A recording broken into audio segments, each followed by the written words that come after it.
Hello fellow problem solvers, today we're doing a lovely little geometry problem from the Balkan Math Olympiad shortlist, and this problem is actually somewhat special to me because I made it and I submitted it to the BMO. It didn't pass. It was one of the two geometry problems that they were debating which one to give, and it lost, I think, by a vote or two. Anywho, I'll tell you more stories about the problem, how I came up with it, when we solve it. I suggest you try this problem out for a minimum of 20 minutes, ideally 45 to an hour, but not more than 2.5, not more than 3 hours. If on the other hand you'd like to go along with us, draw the diagram and put your first ideas out on paper. Think about your approach for the next 10 minutes. So now without further ado, let's begin by drawing the diagram. So now that we have a diagram, let me first tell you how I'm drawing the diagram. So I'm thinking I want to put the A on top because when you see the problem, it's like you have AH and AG intersect BC, and then everything's symmetric around B and C. A is sort of this pivot point. So I don't know, that's how I would maybe call it. Symmetric with respect to B and C.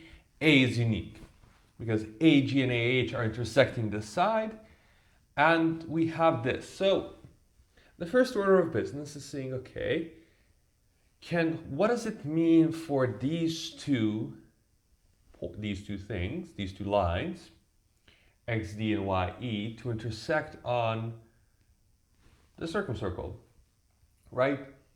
And there are many ways to go about doing this. This would be trying to answer the question, trying to prove the problem by going at it backwards. What does it mean that these two intersect? Well, does that give us any angle? That's usually what you have. And the angle condition would be that, say, this angle right here, DYE, would need to be equal to an angle when we intersect this. It isn't very nice. Now maybe also this angle here, not very cool either. And now there's a question of how do we actually go about proving this. Now, depending if you know a lemma, you might be able to find some things from this configuration right away. If you don't, I'm going to try to motivate it. So the first thing is sort of these points, y and x, they're connected, but not super connected. Let's sort of figure out what do we have anything that specifically works for these points x and y. What do we know about them? They're the new points that we don't know much about, right? So we need to figure something out about them. So what is, say, this intersection of EH with the circumcircle, right? What do we know about it? So the first thing to do is to put some angles here, like alpha, beta, gamma. And now we have this we have some angles here, but we still don't get anything about x just yet. We know this angle here is 180 minus alpha, because this is 90 minus gamma, 90 minus beta. They need sum up to 180, so this is beta plus gamma, or 180 minus alpha. And now this is the midpoint, so we're intersecting this thing with the circumcircle. Now, what are midpoints sort of good for here? When you have a midpoint of a thing, and then some other point, it's usually somewhat difficult to work with midpoints if you want to have angles. However, there's a thing you can do with midpoints that could make them more useful, and that's synthetic. And that is to reflect the points around the midpoint, because then you might be getting some angles.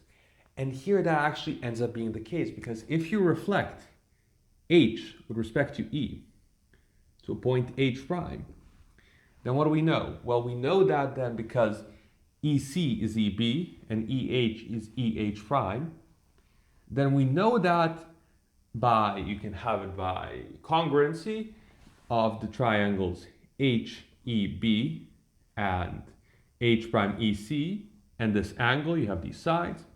You know that these are congruent, which gives you that this angle right here is equal to this angle right here, i.e. this is 90 minus gamma, i.e. this thing BHCH prime is a parallelogram. But more to the point, what do we get from this angle being 90 minus gamma? And by extension, this one being 90 minus beta. I invite you to pause here for another 5 to 10 minutes and see if you can push the problem further and figure something out about this point x. Okay? And here's sort of the next step. What you have is that, mind you, this is 90 minus gamma, 90 minus beta, and this is also, this angle now is 180 minus alpha, which means that h prime is on the circumcircle around ABC, i.e. h prime is on omega, right? So we have h prime is on omega, and we have that this whole angle, h prime CA and h prime BA, are both 90, right? This is 90 minus gamma plus gamma, which is 90. And with this, we have also the angle. This is all an angle that's on the, what's this called? On the chord AH prime, right? Which means the angle AX H prime is also on the chord. Right? This is also the angle on the chord, which means that this angle right here is also 90. And now what do we have? We have an angle that we didn't have before, but now we do by using this fact. Now it's difficult to work with these. I'm going to be repeating myself, but we managed to prove this. Another thing that's useful in geometry is drawing good diagrams. And the reason why here is if I sort of just like connected this line, right? If I just connected AX, I would sort of be, I'd have a hint that AXH is 90. And then that can give me that's the motivation then for me to try and go ahead and prove that it is 90. Right? If you draw a good diagram, you might be able to figure out some other things, maybe things about y, that can sort of motivate us as to what we need to prove. Because a big part of why a problem is hard is because you don't know what you need to prove. Like you don't know sort of these subclaims, you don't know everything that is true. And if you can sort of get a hint of that from a good diagram, that can be very, very useful. So now with this, we have AXE is equal to 90. And now here I invite you to pause for another 5 to 10 minutes, see if you can figure something else out. Try to work with point x. Can we connect x and d in any way, shape, or form? Pause now, because here's the next thing. Now what do we have?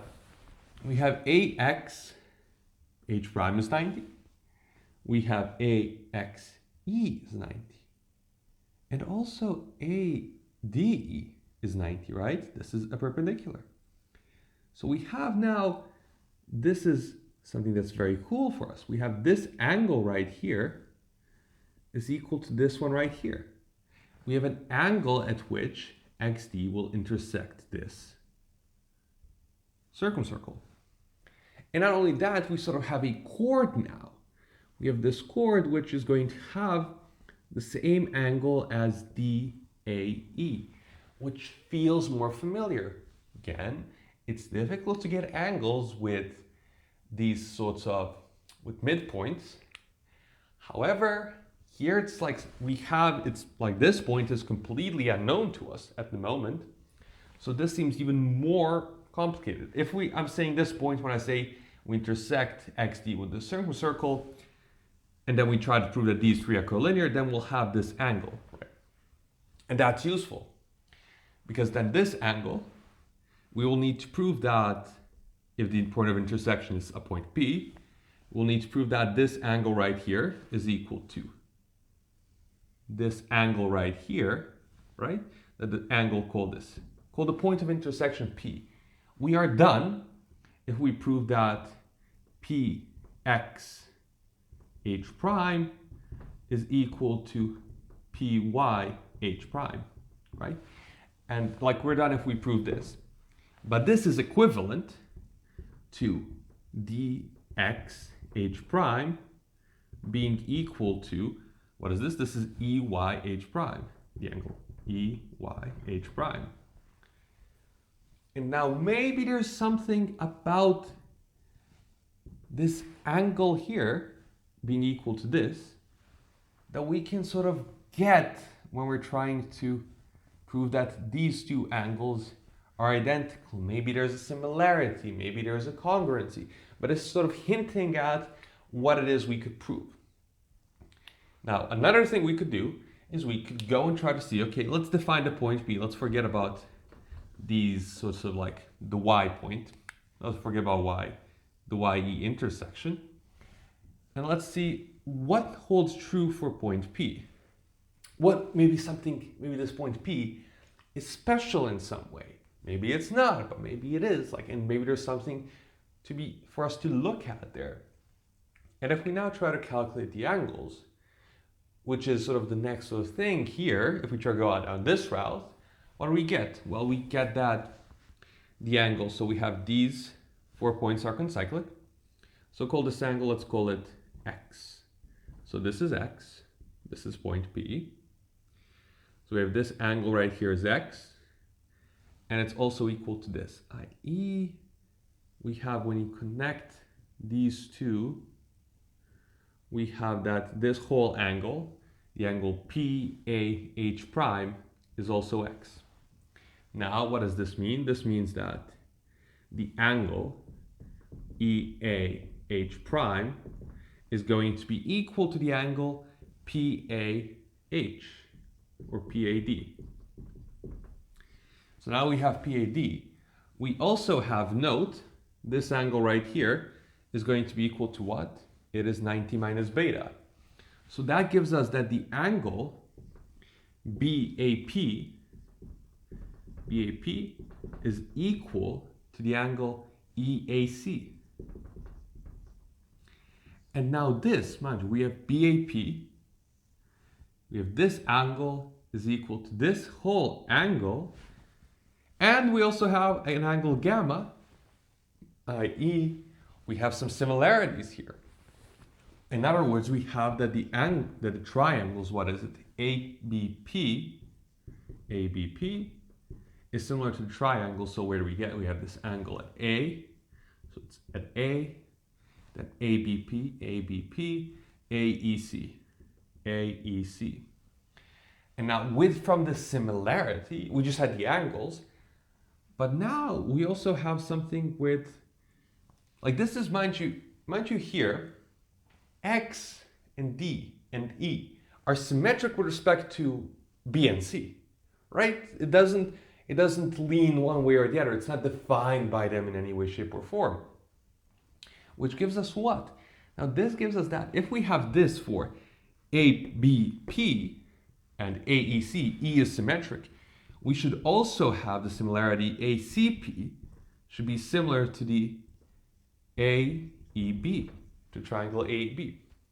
And we can actually, when we calculate the angles, we get that is the case.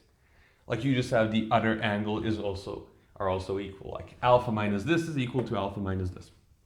That's how we get the other two triangles, and we have beta as well. So with that, we have some similarity. And here I will invite you to pause for about the next 30 minutes. I'm going to draw a new diagram and try to see, is this everything you can find about point P? What does this force for point Y? Or is there maybe something in the diagram that tells you what kind of point Y is? Is it special in some way? And now's the time to pause, and here's the sort of next step. So this is what we get when we draw a new diagram, and this is what we get from these similarities that we've had right here, right? This is what we get here. We get something else. But why is this important now? Well, if you see you have EC is equal to EB, and you have AE on both sides, right? And now this gives us that, well, we can divide these two, and we'll get that AB over AC is going to be equal to BP over CP. And this, believe it or not, uniquely defines this point P, right? Because there can only be one such point, this sort of ratio as P goes around this part of the circle. There's only one unique point. There's one unique point on this side, and the one unique other point here is A. So because as P goes around here, this quantity will either, so it's BP over CP, as it goes towards B, it decreases. As it goes towards C, it increases, right? So that is sort of the thinking. How do I know it increases and decreases? Well, the angle at the sort of this angle remains constant, and ergo we have that this increases or decreases. Now, I realized in making this, there's two ways to go about this. One thing that I said previously is we can go about proving that this angle PXE is equal to, right, that the angle actually DXE is equal to EY H prime, right? That is one thing we can end up trying to prove. And then I realized, wait a second, that is also a route that we could go by here that I should mention. Because we would need to prove here, we don't need X anymore because we have that angle right here, the angle PXH prime is equal to DAE because it's DXE because these four are concyclic. So now, with that in mind, the only thing we really need to prove is that this angle, DAE, is equal to the angle Y, like H prime YE. And I invite you here to pause for 5-10 minutes and figure out why is this maybe easier to do. And here's the big idea. So it is enough for us to prove this thing right here, right? That EY, H prime, and EAD are the same. Now mind you, E is the midpoint. And the angles here, right, this angle is equal to sort of this angle right here, which is equal to this angle right here. So in other words, it is also enough for us, and BAD, like both of these angles are 90 minus beta, right? So it is enough, in other words, for us to prove that BAE, when you sum them up, is equal to the angle, what is this?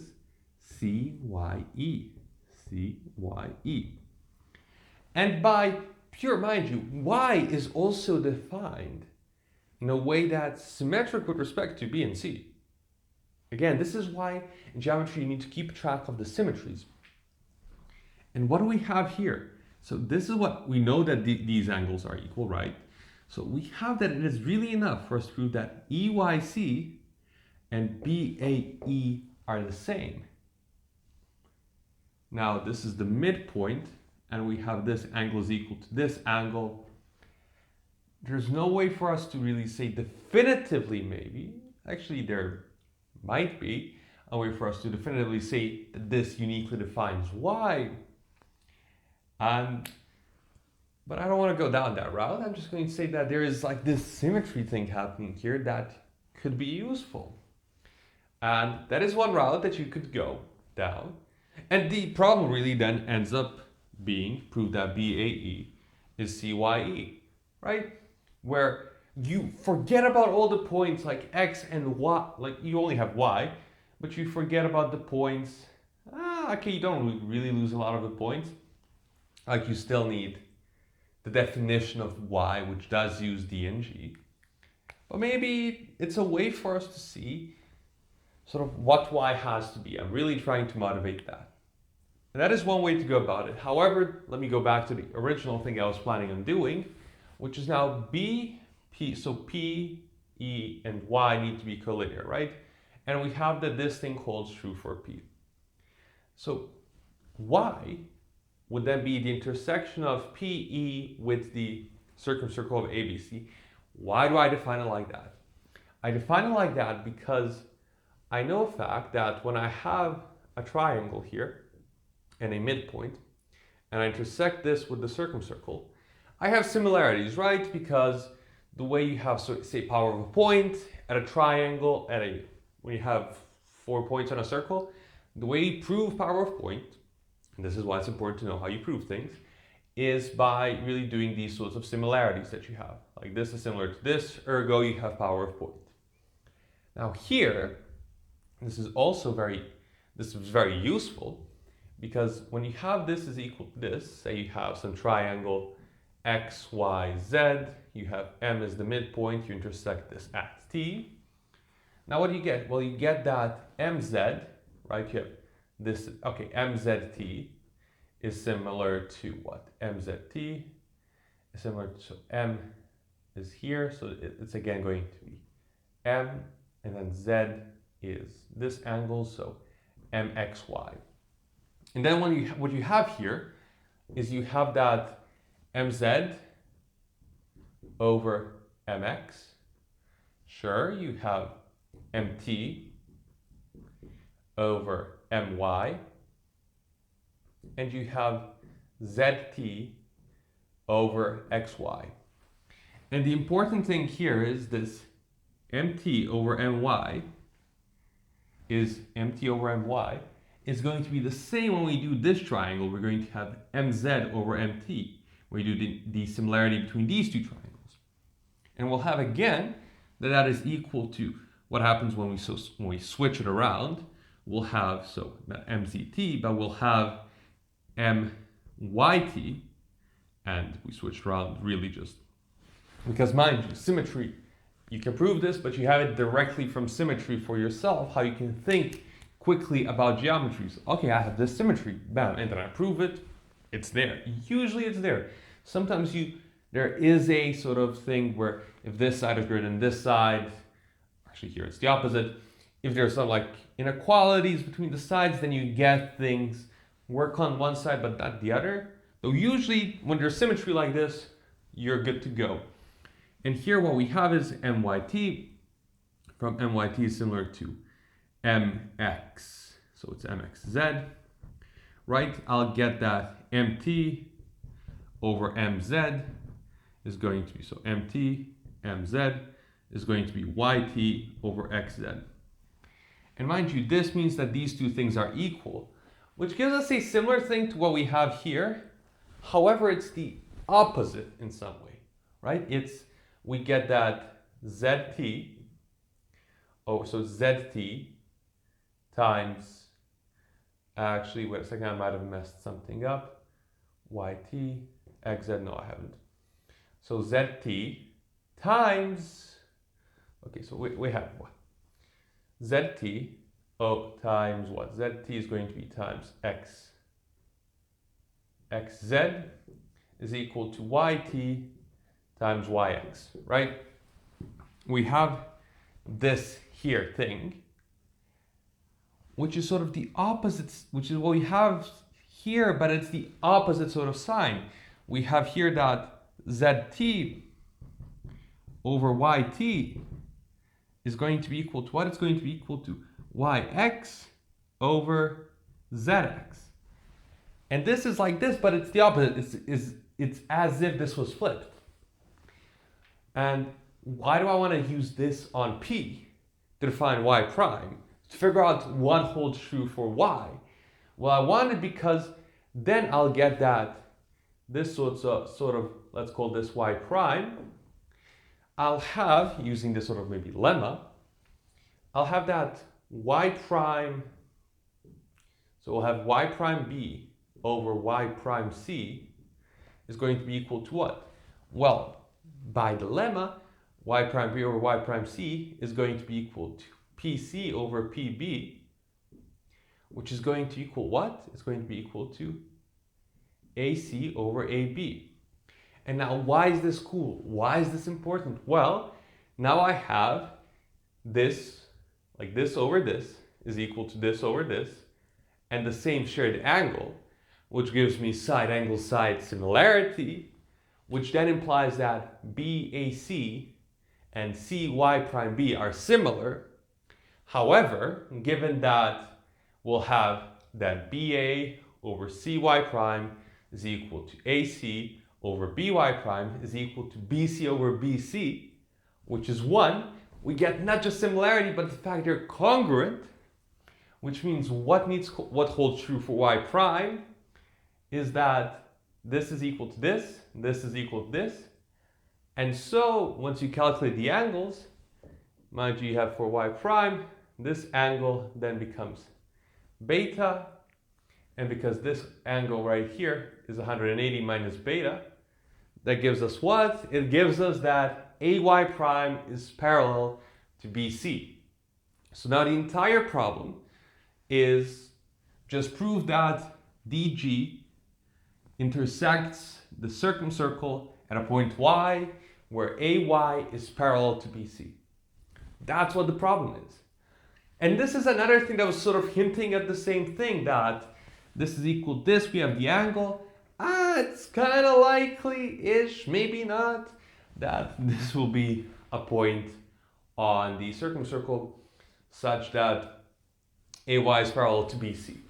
A way to sort of motivate that is if you look at points which have this fixed angle, right, on the chord EC, which form this sort of point. They form a circle, right? They are all on this circle. If they're on the other side, they form a symmetric circle.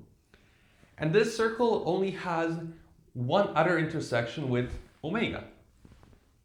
And that's y. And that means that y is actually unique. And now, the thing is, do you know of a point such that this is true, where you have this level of symmetry? And the answer is, yeah, if I make it a trapezoid which has these two things equal to each other, then that point satisfies this relationship. So this is how you can motivate it.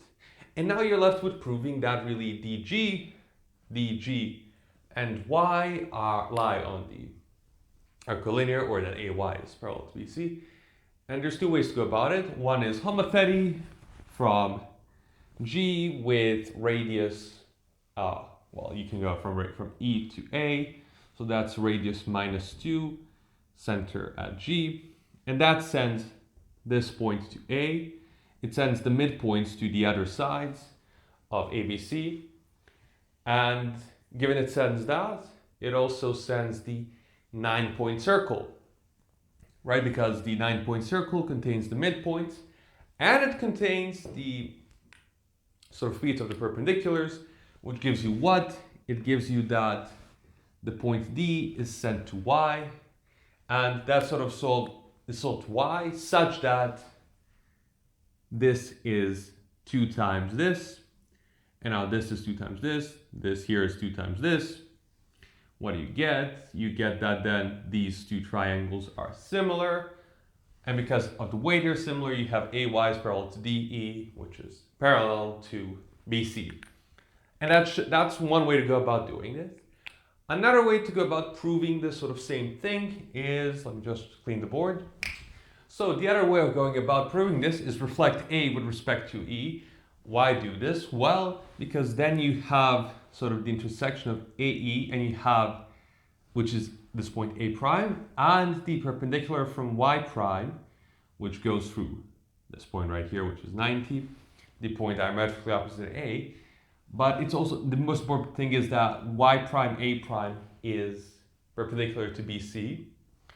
So now you have, this is perpendicular to BC, AD is perpendicular to BC, which means this is parallel to this. And now what do you have? Well, you have that given these two are parallel, it means we have a similarity right here, right? So these are similar. Now, how similar are they? What kind of similarity is this?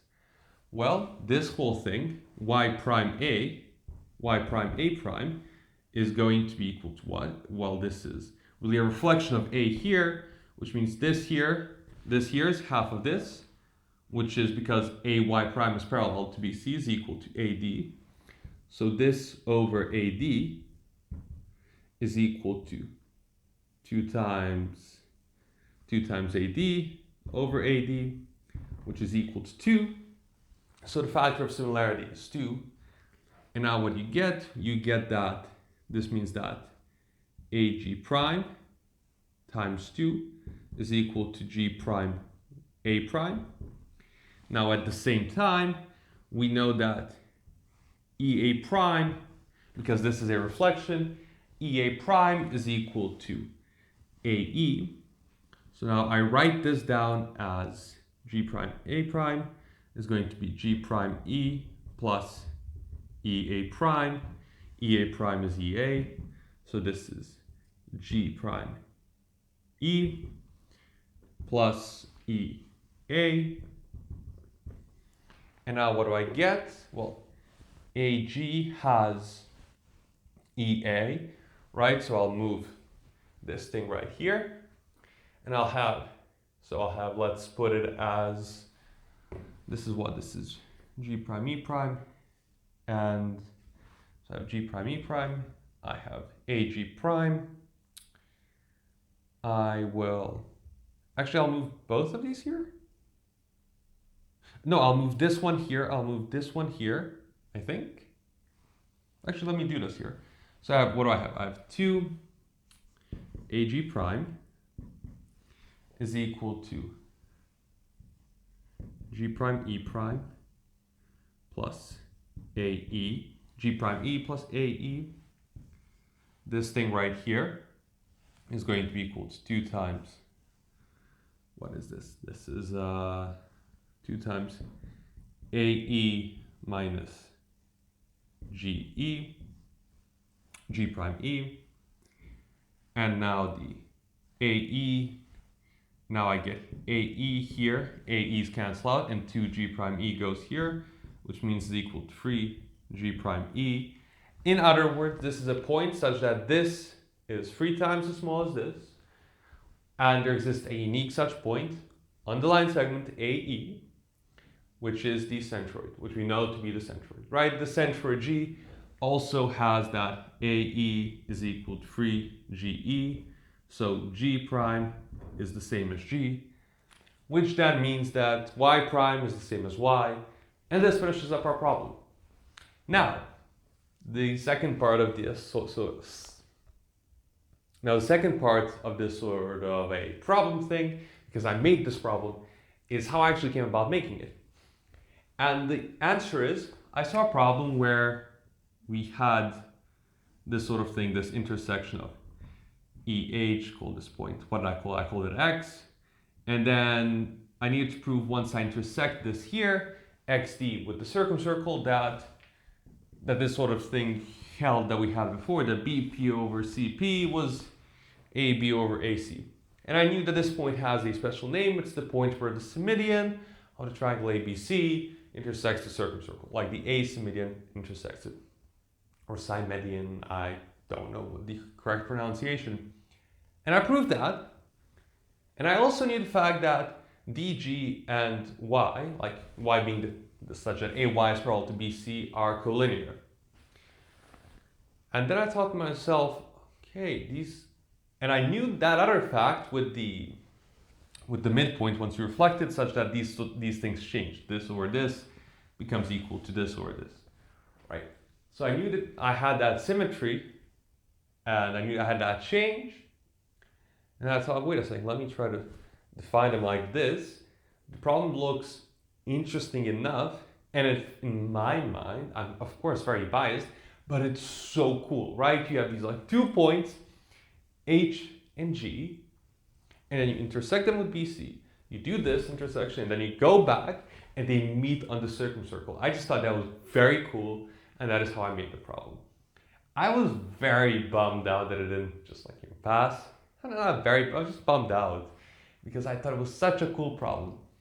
And I saw that one of the countries that voted against it put it on one of their team selection tests. I'm not going to say anything else with regards to this problem. It might have been just it was a more difficult geometry problem for that BMO. And this finishes up our problem. And as always, thanks for problem solving.